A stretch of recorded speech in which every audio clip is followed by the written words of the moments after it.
Hello दोस्तों, success root channel में आपका स्वागत है। सीआरपीएफ एचसीएम एग्ज़ाम 2023 24 फरवरी सभी शिफ्टों का जैसे कि हो चुका है। दोस्तों आज हम इस सेशन में 24 फरवरी सभी शिफ्टों में जो क्वेश्चन पूछे गए हैं उन सभी क्वेश्चनों का एनालिसिस करेंगे। ये सभी जो क्वेश्चन होंगे दोस्तों 100% रियल एवं ऑथेंटिक क्वेश्चन होंगे, तो सेशन को पूरा जरूर देखेगा। दोस्तों एक बताओ दोस्तों, इसी तरह का कंटेंट पाने के लिए हमारे चैनल को सब्सक्राइब जरूर कर लीजिएगा और बेल आइकन को भी प्रेस कर लीजिएगा, ताकि हमारा जब भी वीडियो किसी भी कंटेंट पे अपलोड होगी तो सबसे पहले आपको पता चलेगा। तो बेल आइकन को जरूर प्रेस कर लीजिएगा और इसी तरह का कंटेंट पाने के लिए हमारे चैनल को भी सब्सक्राइब जरूर कर लीजिएगा। और हमारे द्वारा जो भी सेशन ले जाता है उसका PDF भी आपको प्रोवाइड करा दिया जाता है। तो इसका PDF कहाँ से प्राप्त करेंगे सेशन के लास्ट में आपको बता दिया जाएगा। और इस सेशन में जो है पहले दोस्तों आपको थर्ड शिफ्ट का क्वेश्चन करवाया गया है, उसके बाद सेकेंड, उसके बाद फर्स्ट शिफ्ट का क्वेश्चन करवाया गया है। तो चलिए शुरू करते हैं आज का पहला क्वेश्चन। क्वेश्चन जो पूछा गया था कि वर्नाकुलर प्रेस एक्ट कब पारित किया गया था। तो वर्नाकुलर प्रेस एक्ट जो है 1876 ईस्वी को पारित किया गया था। तो 1876 आपका करेक्ट आंसर होता। यह एक्ट जो है लॉर्ड लिटन के समय में किया गया था, तो इसे भी जरूर ध्यान में रखेगा। भारतीय प्रेस मुक्तिदाता के रूप में जो है लॉर्ड मेटकिफ को जाना जाता है, तो आप मेटकॉफ को इनको भी जरूर ध्यान में रखेगा। नेक्स्ट क्वेश्चन जो पूछा गया था, झारखंड छत्तीसगढ़ राज्य बनने के समय जो है प्रधानमंत्री कौन थे। तो उस समय जो है अटल बिहारी वाजपेयी प्रधानमंत्री थे, तो अटल बिहारी वाजपेयी आपका करेक्ट आंसर होता।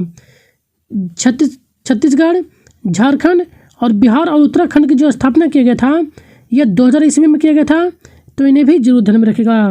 और 2014 में जो है आंध्र प्रदेश से अलग करके तेलंगाना राज्य का स्थापना किया गया था, तो इन्हें भी जरूर ध्यान में रखेगा। नेक्स्ट क्वेश्चन जो पूछा गया था, समानता का अधिकार किस अनुच्छेद में वर्णित है। तो समानता का अधिकार जो है अनुच्छेद 16 में वर्णित है, तो अनुच्छेद 16 आपका करेक्ट आंसर होता। समता एवं का अधिकार जो है समानता का अधिकार अनुच्छेद 14 में, एवं छुआछूत अस्पृश्यता का जो है अनुच्छेद 17 में, उपाधियों का अंत 18 में, और प्रेस की जो स्वतंत्रता है अनुच्छेद 19 में वर्णित है। तो इन सभी को जरूर ध्यान में रखेगा। जैसा कि दोस्तों अनुच्छेद से आपका एक क्वेश्चन डिफरेंट पूछा जा रहा है संविधान से, तो संविधान जो भी बेसिक है उन्हें जरूर देखकर जाइएगा। एक क्वेश्चन डिफरेंट पूछा जा रहा है। तो चलिए चलते हैं नेक्स्ट क्वेश्चन पर। नेक्स्ट क्वेश्चन जो पूछा गया था, सड़क दुर्घटना में 25,000 से बढ़ाकर कितनी राशि कर दी गई है। तो सड़क दुर्घटना में जो है 25,000 से बढ़ाकर 1 लाख रुपये की राशि कर दी गई है, तो 1 लाख रुपये राशि आपका करेक्ट आंसर होता। नेक्स्ट क्वेश्चन जो पूछा गया था, नाव में धूल उड़ाना मुहावरे का अर्थ पूछा गया था। तो यह जो है बेकार बदनाम करना, बेकार बदनाम करना आपका करेक्ट आंसर होता। इस रूप में जो भी आपके वाक्य बनाकर दिए होंगे वो आपका करेक्ट आंसर होता। नेक्स्ट क्वेश्चन जो पूछा गया था, पानीपत का जो प्रथम युद्ध हुआ था वह बाबर ने किस वंश के शासक के साथ युद्ध किया था, यानी कि हराया था। तो बाबर जो है लोदी वंश के अंतिम शासक इब्राहिम लोदी को हराया था, तो लोदी वंश आपका करेक्ट आंसर होता। लोदी वंश की जो स्थापना किया गया था वह बहलोल लोदी के द्वारा किया गया था, बहलोल लोदी के द्वारा किया गया था, तो ये इन्हें भी जरूर ध्यान में रखेगा। और पानीपत का प्रथम युद्ध जो है 1526 ईस्वी में किया गया था, इब्राहिम लोदी और बाबर के बीच किया गया था, तो जिसमें बाबर की विजय होती है। चंदेरी का युद्ध जो है 29 जनवरी 1528 ईस्वी को बाबर एवं मिदानी राय के बीच होता है, तो इन्हें भी जरूर ध्यान में रखेगा। तो चलिए चलते हैं नेक्स्ट क्वेश्चन पर। नेक्स्ट क्वेश्चन जो पूछा गया था, बहावी जो आंदोलन था वह किस वायसराय के शासनकाल में हुआ था। तो बहावी जो आंदोलन था वह लॉर्ड एल्गिन के समय में हुआ था, तो लॉर्ड एल्गिन आपका करेक्ट आंसर होता। इस आंदोलन के जो प्रणेता जो थे शाह वली उल्लाह, सैयद अहमद और बरेली, ये सभी जो थे इस आंदोलन के प्रणेता थे। अलीगढ़ आंदोलन जो है सैयद अहमद खां जो है संबंधित हैं, तो इन्हें भी जरूर ध्यान में रखेगा। नेक्स्ट क्वेश्चन जो पूछा गया था, भारत में हड़प्पा कालीन साइट में धौलावीरा जो है किस नंबर के सबसे बड़ा स्थल है। तो धौलावीरा जो है दूसरे नंबर का सबसे बड़ा स्थल है, तो दूसरा नंबर आपका करेक्ट आंसर होता। सबसे बड़े पैमाने पर देखा जाए तो हड़प्पाकालीन सबसे बड़ा जो स्थल है वह मोहनजोदड़ो है। इसके बाद दूसरे स्थान पर जो है राखी गढ़ी आता है, दूसरे स्थान पर जो है धौलावीर आता है और तीसरे स्थान पर राखी गढ़ी आता है। तो इन्हें भी जरूर ध्यान में रखिएगा। सिंधु घाटी सभ्यता स्थलों के जो है नगर में विभाजन 2 भागों में विभाजित होता है। धौलावीरा जो है नगर विभाजन के 3 हिस्सों में किया गया है। धौलावीरा जो है यूनेस्को में 2021 में शामिल किया गया था। कुल 40 जो है स्थल यूनेस्को में शामिल किया जा चुका है भारत का 40 स्थलों को। तो इन्हें भी जरूर ध्यान में रखेगा। नेक्स्ट क्वेश्चन जो पूछा गया था, थांगटा नृत्य जो है किस राज्य से संबंधित है? तो थांगटा नृत्य जो है मणिपुर से संबंधित है। तो मणिपुर आपका करेक्ट आंसर होता। तो जैसा कि अब नृत्य से भी क्वेश्चन पूछे जा रहे हैं दोस्तों, तो नृत्य जो है सभी स्टेटों को जरूर देख के जाइएगा। मैंने इस पर ऑलरेडी सेशन करवा दिया हूँ, तो नृत्य को जो है जरूर देख कर जाइएगा, क्योंकि नृत्य से भी अब क्वेश्चन पूछे जा रहे हैं। नेक्स्ट क्वेश्चन जो पूछा गया था कि सत्यशोधक समाज की स्थापना कब हुई थी? तो सत्यशोधक समाज की जो स्थापना किया गया था 1873 ईस्वी में ज्योतिबा फुले के द्वारा महाराष्ट्र के पुणे में किया गया था। तो आपका जो करेक्ट आंसर होता 1873 आपका करेक्ट आंसर होता। वहीं देखा जाए ब्रह्म समाज, तो ब्रह्म समाज की जो स्थापना है राजा राम मोहन राय के द्वारा किया गया था, 1829 ईस्वी में किया गया था। और राजा राम मोहन राय के द्वारा ही, इनके सहयोग से 1829 ईस्वी में ही लॉर्ड विलियम बेंटिक के द्वारा सती प्रथा का भी अंत किया गया था। तो इसे भी जरूर ध्यान में रखिएगा। और आत्मीय सभा की जो स्थापना है 1815 ईस्वी में राजा राम मोहन राय के द्वारा ही किया गया था। और आर्य समाज की जो स्थापना किया गया था वह दयानंद सरस्वती के द्वारा 1875 ईस्वी में किया गया था। इसकी जो स्थापना है मुंबई में किया गया था। और 1875 ईस्वी में ही BSE की स्थापना किया गया था। बॉम्बे स्टॉक एक्सचेंज की जो स्थापना है यह 1875 ईस्वी में किया गया था। तो इसे भी ध्यान में रखिएगा। और BSE की जो मुख्यालय है बॉम्बे स्टॉक एक्सचेंज का, यह मुंबई में ही स्थित है। और मुंबई में ही दयानंद सरस्वती के द्वारा 1875 ईस्वी में ही आर्य समाज की भी स्थापना किया गया था। तो इससे जोड़कर इसे जो है यह भी ध्यान में रखिएगा। देव समाज के जो संस्थापक हैं वह शिव नारायण अग्निहोत्री थे। इन्होंने 1887 ईस्वी में देव समाज की स्थापना किया गया था। और देव समाज की जो स्थापना है संस्थापक व श्रीधरलालु नायडू और केशव चंद्र सेन के द्वारा किया गया था। तो इसे ध्यान में रखेगा। ये देव है, देव समाज, और जबकि यह वेद समाज है। तो इन दोनों को जरूर ध्यान में रखेगा, दोनों में कन्फ्यूजन हो सकता है। तो इन सभी एक्स्ट्रा फैक्ट को जरूर ध्यान में रखेगा। ये सभी मोस्ट इंपोर्टेंट है दोस्तों। तो चलिए चलते हैं नेक्स्ट क्वेश्चन पर। नेक्स्ट क्वेश्चन जो पूछा गया था, निम्नलिखित में से किस क्रिकेटर के कोच को 2022 में द्रोणाचार्य पुरस्कार से सम्मानित किया गया है?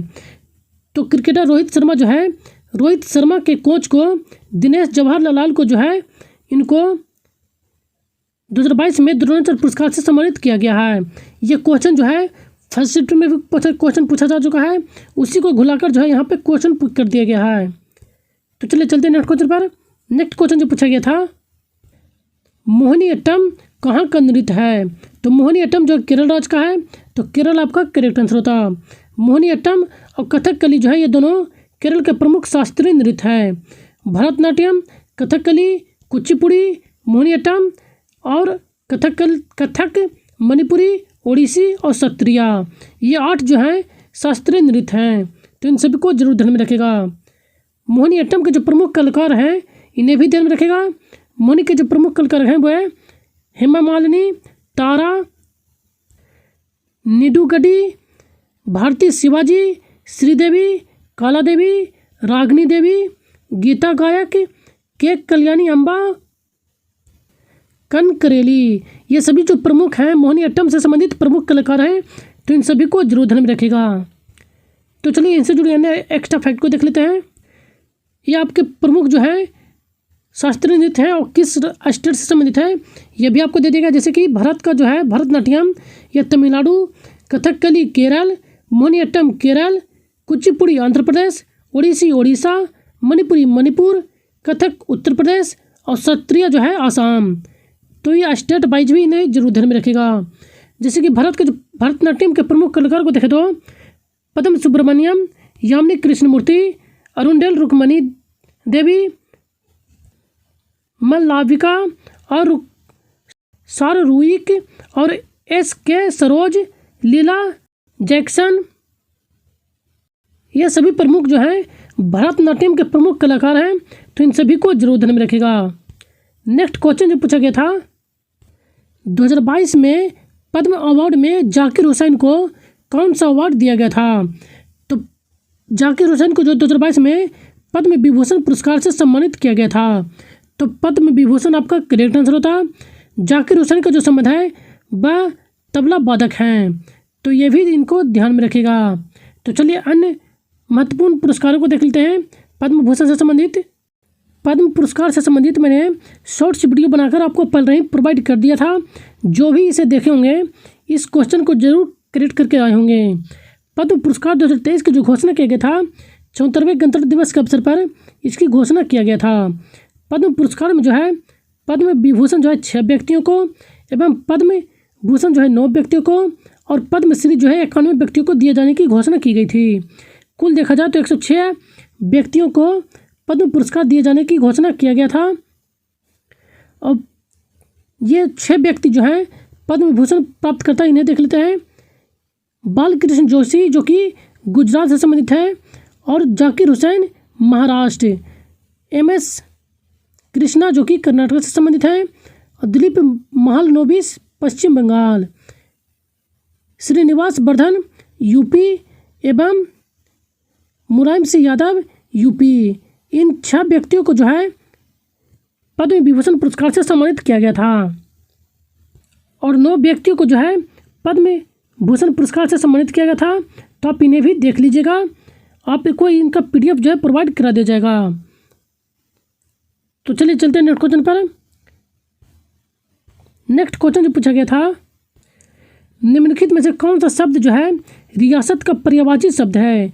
तो रियासत का पर्यायवाची शब्द पूछा गया था, तो इसका जो पर्यायवाची शब्द होगा वह हुकूमत या क्षेत्रीय शासन करना।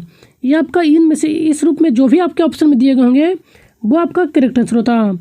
नेक्स्ट क्वेश्चन जो पूछा गया था सृष्टि का विलोम शब्द पूछा गया था। तो सृष्टि का जो विलोम शब्द होता है प्रलय होता है, तो प्रलय आपका करेक्ट आंसर होता। नेक्स्ट क्वेश्चन जो पूछा गया था संविधान में मौलिक कर्तव्य को संविधान के कौन से संशोधन के द्वारा जोड़ा गया था? तो 42वें संविधान संशोधन 1976 के द्वारा जो है मौलिक कर्तव्यों को संविधान में जोड़ा गया था। तो आपका जो करेक्ट आंसर होता 42वें संविधान संशोधन 1976 आपका करेक्ट आंसर होता। मौलिक कर्तव्य जो है मूल संविधान का अंग नहीं था, इसको बाद में जोड़ा गया था, तो ये भी ध्यान में रखेगा। और 42वें संविधान संशोधन 1976 के द्वारा ही समाजवादी, पंथ निरपेक्ष और अखंडता ये तीनों शब्द भी जोड़े गए थे। संविधान की प्रस्तावना में है ये तीनों शब्द को जोड़ा गया था। अब 42वें संविधान संशोधन जो है इसमें कुल 10 मौलिक कर्तव्य जोड़े गए थे और इसे स्वर्ण समिति के सिफारिश पर जोड़ा गया था। वर्तमान में जो है 11 मौलिक कर्तव्य हैं, जिसे भाग 4 के 1 में और 51 के 1 में अनुच्छेद 51 के 1 में रखा गया है। 11वें मौलिक अधिकार कर्तव्य जो है मौलिक कर्तव्य 46वें संविधान संशोधन के द्वारा 2002 में जोड़ा गया था। तो इन सभी एक्स्ट्रा फैक्ट को जरूर ध्यान में रखेगा। नेक्स्ट क्वेश्चन जो पूछा गया था रजिया सुल्तान की मृत्यु कब हुई थी? तो रजिया सुल्तान की जो मृत्यु हुआ था 13 अक्टूबर 1240 ईस्वी को कैथल में हुआ था। तो आपका जो करेक्ट आंसर होता 1240 आपका करेक्ट आंसर होता। रजिया सुल्तान जो शासन किए थे इसका अवधि 1236 से 1240 ईस्वी तक रजिया सुल्तान के द्वारा शासन किया गया था। रजिया सुल्तान भारत की प्रथम महिला शासिका थी। रजिया सुल्तान जो थी इल्तुतमिश की बेटी थी और यह जो है गुलाम वंश के शासक थे। गुलाम वंश के जो संस्थापक थे वह कुतुबुद्दीन ऐबक थे। कुतुबुद्दीन ऐबक को जो है लाख बख्श के नाम से भी जाना जाता है। तुर्कान ए चहलगानी जो है यह इल्तुतमिश के द्वारा शुरू किया गया था। तो इन सभी एक्स्ट्रा फैक्ट को जरूर ध्यान में रखेगा, यह भी मोस्ट इम्पोर्टेंट है। नेक्स्ट क्वेश्चन जो पूछा गया था 2022 में पंकज अडवाणी ने 20 बिलियर्ड्स चैंपियनशिप ट्रॉफी जीता। उनका यह ट्रॉफी कैमा ट्रॉफी था, यह पूछा गया था। तो इनका जो है 25वां ट्रॉफी था। तो 25वां आपका करेक्ट आंसर होता। नेक्स्ट क्वेश्चन जो पूछा गया था, चापलूसी का पर्यायवाची शब्द पूछा गया था। तो चापलूसी का जो पर्यायवाची शब्द होता है खुशामद होता है या चाटुकार होता है। तो आप देख लीजिएगा इन रूप में जो भी आपके ऑप्शन में दिए गए होंगे वो आपका करेक्ट आंसर होता। नेक्स्ट क्वेश्चन जो पूछा गया था, बेकिंग सोडा का रासायनिक नाम पूछा गया था। तो बेकिंग सोडा का जो रासायनिक नाम होता है वह सोडियम बाइकार्बोनेट होता है, जिसका सूत्र NaHCO3 होता है। तो आपका जो करेक्ट आंसर होता सोडियम बाइकार्बोनेट आपका करेक्ट आंसर होता। अन्य प्रमुख फार्मूलों को देखें तो साधारण नमक, जिसे सोडियम क्लोराइड के नाम से भी जानते हैं, इसका सूत्र NaCl होता है। धोवन सोडा जो कि सोडियम कार्बोनेट के नाम से जानता है, इसका जो है Na2CO3 होता है इंटू 10H2O भी होता है, ये भी ध्यान में रखेगा। पीने का सोडा का जो रासायनिक नाम होता है वह कार्बोनिक एसिड होता है, जिसका सूत्र जो होता है H2CO3 होता है।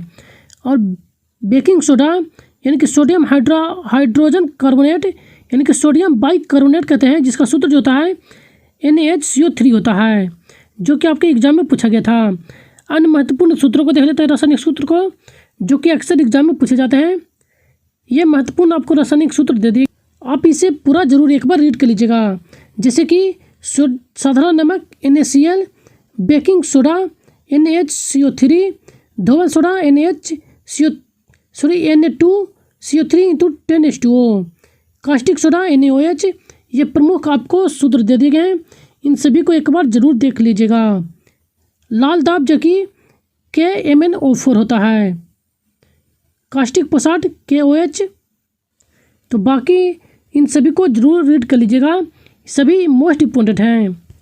क्वेश्चन जो पूछा गया था कि धौलावीरा हड़प्पा कालीन साइट को यूनेस्को में किस क्रम में शामिल किया गया था। तो इसको जो है 40वें क्रम में शामिल किया गया था। तो आपका जो करेक्ट आंसर होता 40वां आपका करेक्ट आंसर होता। वही देखा जाए तो रंगपुर मंदिर को जो है 39वें क्रम में शामिल किया गया था। और यूनेस्को में जो है सर्वप्रथम आगरा किला को 1983 ईस्वी में शामिल किया गया था। 1983 में ही अन्य स्मारकों को भी शामिल किया गया था, जैसे कि ताजमहल, अजंता की गुफा और एलोरा की गुफाएं।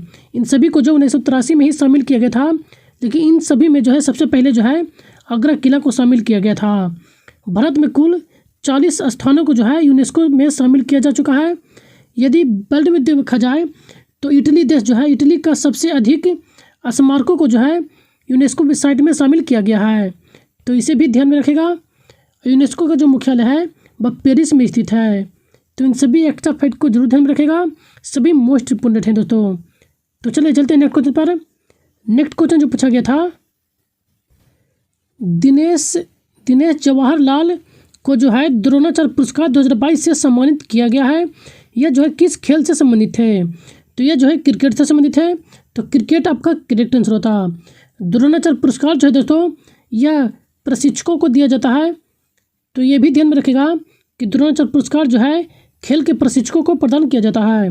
यदि यही देखा जाए तो अर्जुन पुरस्कार जो है, अर्जुन पुरस्कार की शुरुआत 1961 ईस्वी में की गई थी और वर्ष 2022 में 55 खिलाड़ियों को जो है यह पुरस्कार अर्जुन पुरस्कार प्रदान किया गया था। मेजर ध्यानचंद पुरस्कार की जो शुरुआत किया गया था 1991-92 में किया गया था और पहला जो मेजर ध्यानचंद पुरस्कार जो है विश्वनाथ आनंद को प्रदान किया गया था। और राजीव गांधी खेल रत्न पुरस्कार का जो नाम है बदलकर मेजर ध्यानचंद पुरस्कार कर दिया गया है। तो इसे भी आप ध्यान में रखेगा। मेजर ध्यानचंद पुरस्कार जो है इस बार शरद कमल को दिया गया है। तो इन सभी एक्स्ट्रा फैक्ट को जरूर ध्यान में रखेगा, जिनका भी नेक्स्ट डे में आने वाले एग्जाम है। तो चलिए इनसे जुड़ी अन्य एक्स्ट्रा फैक्ट को देख लेते हैं। द्रोणाचार्य पुरस्कार जो है खेल प्रशिक्षकों को प्रदान किया जाता है। इसकी जो शुरुआत किया गया था 1985 ईस्वी में द्रोणाचार्य पुरस्कार की शुरुआत किया गया था। इसकी पुरस्कार की जो राशि है वर्तमान में 15 लाख रुपये प्रदान किया जाता है। अब तक जो है 2022 तक 183 प्रशिक्षकों को प्रदान किया जा चुका है। इसके प्रथम जो विजेता थे ये उन्हें भलाचंद्र भास्कर भागवत को दिया गया था। ओम प्रकाश भरद्वाज, OM नाम्बियार, इन दोनों को जो है प्रथम द्रोणाचार्य पुरस्कार प्रदान किया गया था। 2022 में देखा जाए तो 2022 में जो है किनको प्रदान किया गया है, जीवनज्योत सिंह तेजा जो कि एरोडॉलजी से संबंधित है, मोहम्मद अली कलाम जो कि मुक्केबाजी से संबंधित है, सुमा सिद्धांत सूरी जो है पैरा शूटिंग से संबंधित है, सुजीत मनन जो कि कुश्ती से संबंधित है, दिनेश जवाहरलाल जो कि क्रिकेट से संबंधित है, और बिमल प्रफुल्ल घोष फुटबॉल से संबंधित है, राज सिंह जो कि कुश्ती से संबंधित है। तो इन सभी को जरूर ध्यान रखेगा। और द्रोणाचार्य पुरस्कार जो है कितने साल प्रदान नहीं किया गया है, तो 3 साल जो है, यह 3 होगा दोस्तों, यहाँ गलती हो गया है, यहाँ 3 बार जो है द्रोणाचार्य पुरस्कार प्रदान नहीं किया गया है। ये किस किस साल में नहीं प्रदान किया गया था, तो 1988, 1989 एवं 2008 में। इन 3 साल जो है द्रोणाचार्य पुरस्कार नहीं प्रदान किया गया है, तो इसे भी जरूर ध्यान में रखेगा। नेक्स्ट क्वेश्चन जो पूछा गया था, 2011 के जनगणना के अनुसार भारत की जनसंख्या घनत्व कितनी थी? तो 2011 के जनगणना के अनुसार भारत की जनसंख्या घनत्व 382 व्यक्ति प्रति वर्ग किलोमीटर था। तो 382 आपका करेक्ट आंसर होता। जनगणना की जो शुरुआत किया गया था 1872 ईस्वी में लॉर्ड मेयो के द्वारा किया गया था, और सबसे प्रथम जो है नियमित जनगणना जो था 1881 ईस्वी में लॉर्ड रिपन के समय में किया गया था। तब से लेकर जो है अब तक 10 की जनगणना किया जाता है। 2011 का जो जनगणना था वह 15वीं जनगणना था, एवं आज़ादी का जो है 7वीं जनगणना था। 2011 का जनगणना का जो नारा था, हमारी जनगणना हमारा भविष्य, इसका नारा था। चलिए इनसे जुड़ी अन्य एक्स्ट्रा फैक्ट को देख लेते हैं। 2011 के जनगणना के अनुसार जो लिंगानुपात था वह 983 था, एवं घनत्व देखा जाए तो 382 घनत्व था। शिशु मृत्यु दर जो था 57 यानी कि प्रति 1000 था, और देश की जो साक्षरता था वह 73% था, और सबसे अधिक जो साक्षरता दर था वह केरल का था। सबसे न्यूनतम बिहार का 61.8%, जबकि उच्चतम महिला साक्षरता दर जो था वह केरल का था, और सबसे कम महिला साक्षरता दर जो था वह बिहार का था 51.5%, और सबसे कम महिला साक्षरता जो था वह बिहार का ही था, और सबसे अधिक जो जनसंख्या था वह उत्तर प्रदेश का था, और सबसे कम जनसंख्या सिक्किम राज्य का था, और उच्चतम जनसंख्या घनत्व जो था वह बिहार का था, और सबसे कम जनसंख्या घनत्व अरुणाचल प्रदेश का था मात्र 17। उच्चतम लिंगानुपात जो था वह केरल का देखा गया था, और सबसे कम लिंगानुपात जो है हरियाणा राज्य का देखा गया था, और जन्म के समय जीवन प्रत्याशा जो था वह 63.5 वर्ष प्रति व्यक्ति था। तो इन सभी इम्पोर्टेंट फैक्ट हैं, तो इन सभी को जरूर ध्यान में रखेगा। तो चलिए चलते हैं नेक्स्ट क्वेश्चन पर। नेक्स्ट क्वेश्चन जो पूछा गया था, मानव जो है रक्तचाप कितना होता है? तो मानव जो रक्तचाप होता है 120/80 होता है। तो आपका जो करेक्ट आंसर होता है 120/80 आपका करेक्ट आंसर होता है। 80/20 मार्क नहीं आएगा, नहीं तो आपका क्वेश्चन गलत होगा। 80/20 नहीं होता है, यह 120/80 होता है। अन्य एक्स्ट्रा फैक्ट को देखें तो रक्तचाप को जो है स्फैग्मोमीटर से मापा जाता है। रक्त समूह की जो खोज किया गया था वह कार्ल लैंडस्टीनर के द्वारा जो है रक्त समूह की खोज किया गया था। रक्त परिसंचरण जो है यह विलियम हार्वे के द्वारा खोजा गया था। रक्त समूह की जो संख्या होता है वह 4 होता है, जैसे कि ए, बी, ए बी और ओ, ये 4 जो है रक्त समूह पाए जाते हैं। और सर्वग्राही जो है वह ए बी है, जिसमें एंटीजन पाया जाता है, जबकि सर्वदाता जो रक्त समूह है वह ओ है, जिसमें एंटीबॉडी पाया जाता है। तो इन सभी एक्स्ट्रा फैक्ट को जरूर ध्यान में रखेगा। नेक्स्ट क्वेश्चन जो पूछा गया था, लॉर्ड मेयो की हत्या कहाँ हुई थी? तो 1857 ईस्वी में है, पोर्ट ब्लेयर में जो है इसकी हत्या कर दी गई थी। तो पोर्ट ब्लेयर आपका करेक्ट आंसर होता। शेर अली नामक व्यक्ति ने जो है लॉर्ड मेयो की हत्या किया था। तो ये भी ध्यान में रखेगा कि शेर अली के द्वारा जो है लॉर्ड मेयो की हत्या कर दिया गया था, और प्रथम जो जनगणना था इन्हीं के द्वारा किया गया था। 1872 में जो है इन्हीं के समय में भारतीय जनगणना की शुरुआत हुआ था। तो इसे भी जरूर ध्यान में रखेगा। नेक्स्ट क्वेश्चन जो पूछा गया था, आरबीआई की स्थापना जो है किस आयोग के द्वारा किया गया था? तो हिलंटन आयोग के द्वारा जो है आरबीआई की स्थापना किया गया था। तो हिलंटन आयोग आपका करेक्ट आंसर होता। आरबीआई की जो स्थापना किया गया था 1935 ईस्वी में किया गया था और इसका राष्ट्रीयकरण जो किया गया था यह 1949 में किया गया था। 1949 में इसका राष्ट्रीयकरण किया गया था। और आरबीआई की जो है प्रथम केंद्रीय बैंक और बैंकों का बैंक कहा जाता है। ये आरबीआई जो है बैंकों का बैंक के नाम से भी जाना जाता है, तो ये भी ध्यान में रखेगा। मौद्रिक नीति बनाना, नोट छापना और बैंक दर इत्यादि जो है आरबीआई के कार्य होता है, आरबीआई के द्वारा जारी किया जाता है। आरबीआई के जो वर्तमान गवर्नर जो है शक्तिकांत दास हैं, जो कि 25वें क्रमांक के हैं। आरबीआई का जो मुख्यालय है वह मुंबई में है। आरबीआई को जो है अंतिम ऋणदाता बैंक कहा जाता है। तो इन सभी एक्स्ट्रा फैक्ट को जरूर ध्यान में रखेगा। नेक्स्ट क्वेश्चन जो पूछा गया था, खानवा का युद्ध जो है किसके मध्य हुआ था? तो खानवा का जो युद्ध है बाबर और राणा सांगा के बीच हुआ था। 17 मार्च 1927 को जो है इन दोनों के बीच लड़ा गया था खानवा का युद्ध। अन्य युद्ध देखा जाए तो इस युद्ध में जो है कौन विजयी हुए थे? तो बाबर विजयी हुआ था और राणा सांगा की हार हुई थी। पानीपत का जो प्रथम युद्ध हुआ था 1526 ईस्वी में इब्राहिम लोधी के और बाबर के बीच हुआ था। चंदेरी का युद्ध 29 जनवरी 1928 ईस्वी को बाबर एवं मेदिनी राय के बीच हुआ था। और घाघरा का युद्ध जो हुआ था वह 1529 में बाबर एवं अफगानों के बीच हुआ था। इन सभी युद्ध में जो है बाबर विजयी होता है, बाकी सभी जो है सभी की हार होती है। इन सभी युद्ध को जरूर ध्यान में रखेगा, बाबर से एग्जाम में जो है पूछे जा रहे हैं।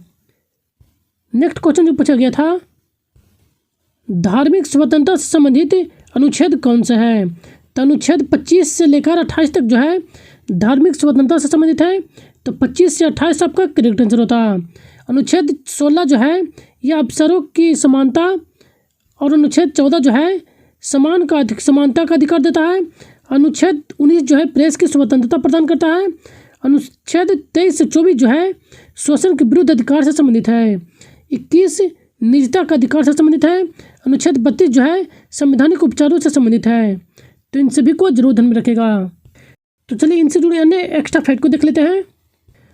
भारतीय संविधान में 6 मौलिक अधिकारों का वर्णन अभी वर्णित है। पहले जो है समानता का अधिकार जो है अनुच्छेद 14 से 18 तक वर्णित है। स्वतंत्रता का अधिकार अनुच्छेद 1922 शोषण के विरुद्ध अधिकार, अनुच्छेद 23 से 24 धार्मिक स्वतंत्रता का अधिकार, 25 से 28 जो कि आपसे कोई क्वेश्चन में पूछा गया था, संस्कृति और शिक्षा का अधिकार 29-30 और संवैधानिक उपचारों का अधिकार जो है अनुच्छेद 32। तो इन सभी को जरूर ध्यान में रखेगा। नेक्स्ट क्वेश्चन जो पूछा गया था, 2022 में हिमाचल प्रदेश में हुए चुनाव में कांग्रेस को जो है कितने सीट प्राप्त हुए थे? तो कांग्रेस को जो है 40 सीट प्राप्त हुए थे। तो 40 आपका करेक्ट आंसर होता। हिमाचल प्रदेश में जो है कुल 68 सीटों पर चुनाव कराया गया था, जिसमें जो है बीजेपी को 25 सीट प्राप्त हुए थे और 40 सीट कांग्रेस को प्राप्त हुए थे, बाकी अन्य पार्टियों को प्राप्त हुआ था। और वर्तमान में जो है हिमाचल प्रदेश के मुख्यमंत्री सुखविंदर सिंह सुखिया हैं, तो इन्हें भी जरूर ध्यान में रखेगा। नेक्स्ट क्वेश्चन जो पूछा गया था, जनवरी 2023 में कोयले के उपयोग पर कहाँ पाबंदी लगाया गया है? तो दिल्ली एनसीआर में जो है कोयले के उपयोग पर प्रतिबंधी लगाया गया है जनवरी 2023 से। तो दिल्ली एनसीआर आपका करेक्ट आंसर होता। तो आज हमें बच्चों के द्वारा बस इतने क्वेश्चन मिले दोस्तों। ये सभी जो क्वेश्चन है 100% रिलेवेंट ऑथेंटिक क्वेश्चन है दोस्तों। तो हमारे चैनल को एक बार लाइक जरूर कर दीजिएगा और अपने दोस्तों के साथ भी अधिक से अधिक शेयर कीजिए ताकि इसका सभी बेनिफिट उठा सकें। और इसी तरह का कंटेंट पाने के लिए दोस्तों हमारे चैनल को सब्सक्राइब जरूर कर लीजिएगा। और कोई भी सुझाव यदि करी हो तो हमें कमेंट बॉक्स में अपना सुझाव जरूर दीजिएगा दोस्तों। और इसका PDF जो है हमारे टेलीग्राम चैनल पर प्रोवाइड करा दिया जाता है। तो हमारे टेलीग्राम चैनल का लिंक जो है डिस्क्रिप्शन बॉक्स में दे दिएगा, आप वहाँ से हमारे टेलीग्राम चैनल को ज्वाइन कर सकते हैं। तो सेशन